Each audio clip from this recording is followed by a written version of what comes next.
Hi, my name is Alix. I am one of the co-founders and directors of Candlelit Pictures, and I make a lot of music videos, web series, and short films through Candlelit Pictures. As a company, we were looking for ways to let the filmmakers practice, and in New Zealand you have about 16 short film grants available every year, 200 music video grants available every year, and a handful of web series grants available every year. So in terms of the path of least resistance, music videos is by far and away that. You can be pitching for 12 music videos every month, and statistically speaking, you're likely to win a few of them. And really through making music videos, we realized that we want to take a different direction with our short films as well. Since we started making and releasing music videos online, we haven't made and released a short film to film festivals without it being online already. And one of the first film festivals we went to, we were in competition for the Best Short Film Award. Our short film wasn't online, and the short film that won the award for Best Short Film, the festival had found online.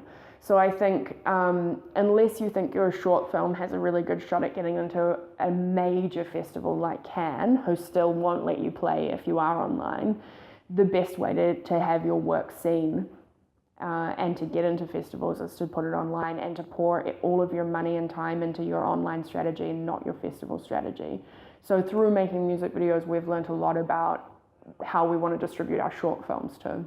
And to be honest, in the beginning, we didn't really think online was that important, and in fact it seemed like a really kind of like bum option. It was like, oh well, if everything else fails, you can always put it on the internet. And in the last 5 years, having worked putting our work online, we've done a complete 360 on that. We think online is the best place to start finding your crowd, start finding an audience and interacting with people. I think that there will be there already is a massive opportunity for filmmakers to test new work and see how people respond to it before spending millions of dollars making a bigger piece. If web series really takes off in New Zealand, it'll be in the underground. It'll be the Candle Wasters, Those guys, they really nailed it, and they have shown everybody else that it's possible to make something for no money because you're so passionate about it that you just want to get together and make it. And I think that is the really cool thing about online, is that it gives people permission to make something and release it. There's no studio body or New Zealand On Air body standing there saying, no, your thing's not really good enough yet. You can just keep working on it and not make it yet. You can just make it and see what happens, and those guys are a real inspiration for that. Because I'm all about the people who are making the things, I measure success based on how much they learnt through making it. That's just me personally. I think as a company, we measure success based on how much support we've rallied around that filmmaker through the project. And because I think, especially moving forward online, it's becoming increasingly difficult to find good content. And a lot of people are looking to makers that they know and trust, and checking back with them to see if there's anything new from that maker that they haven't seen yet. And so it's really important to us to be building up the Vimeo communities of our filmmakers, and making sure that the people who are interested in their work know where they can find it and are coming back to watch it time and time again, and that slowly through making content for online that they can build an audience around themselves. And if they manage to really nail that, if filmmakers around the world really manage to nail that, a lot more power will come back to them in terms of distribution. Because if you can come to making like a feature film or a television show with 3 million people who are immediately going to watch your content, that gives you a lot of power. I wonder what's going to happen with online distribution in a way. Traditionally, cinemas take such a huge chunk of your profits. The filmmakers don't often see a lot. And that's something that I think audiences deep down have always felt a little bit bad about, that they're coming in and consuming this person's work, and the person who made the work is not benefiting from that in a lot of instances. And I think, you know, your Netflix, etc. online are trying to be the cinema of the online world. And that's great in terms of there's one place that you sign up to, it's secure, you know that your credit card details are going to be safe, so you trust it, and there's a bunch of different movies there available for your consumption.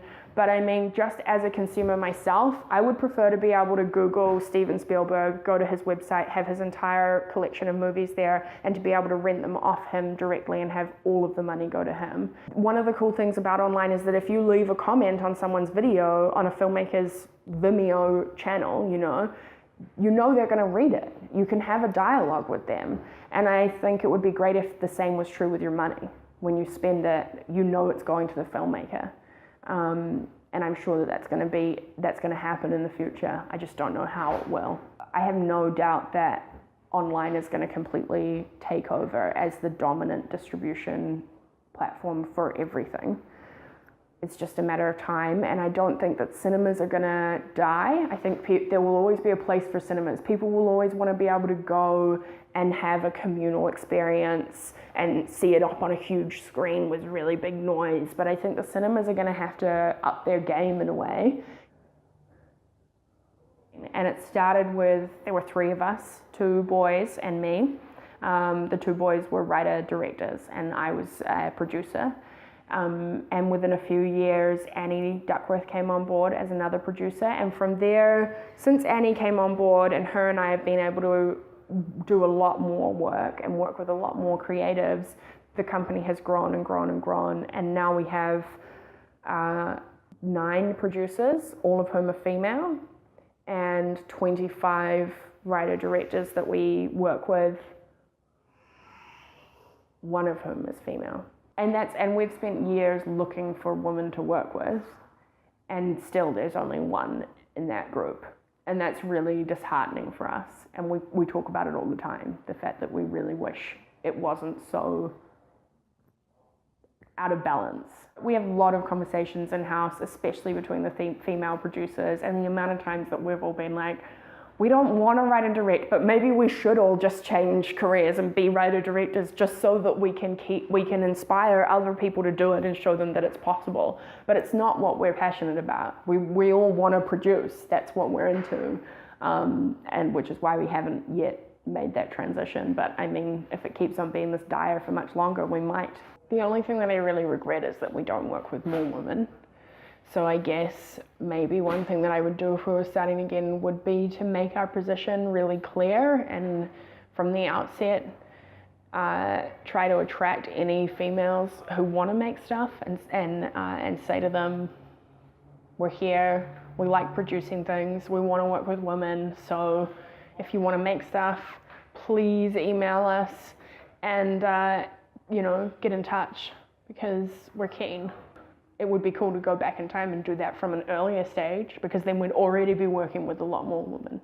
I think it is empowering that we have this distribution format that's been created that is so accessible to so many people all around the world and allows you the freedom to create whatever you want. I think that's super cool. And I love that in New Zealand, it's the females who are paving the way in that format, It's Roseanne Liang and the Candle Wasters and Carrie, that these are the ladies who are making it happen, and I think they're a massive inspiration. And I hope that there are lots of young lady filmmakers around New Zealand who are thinking, yeah, I can do this, because they can.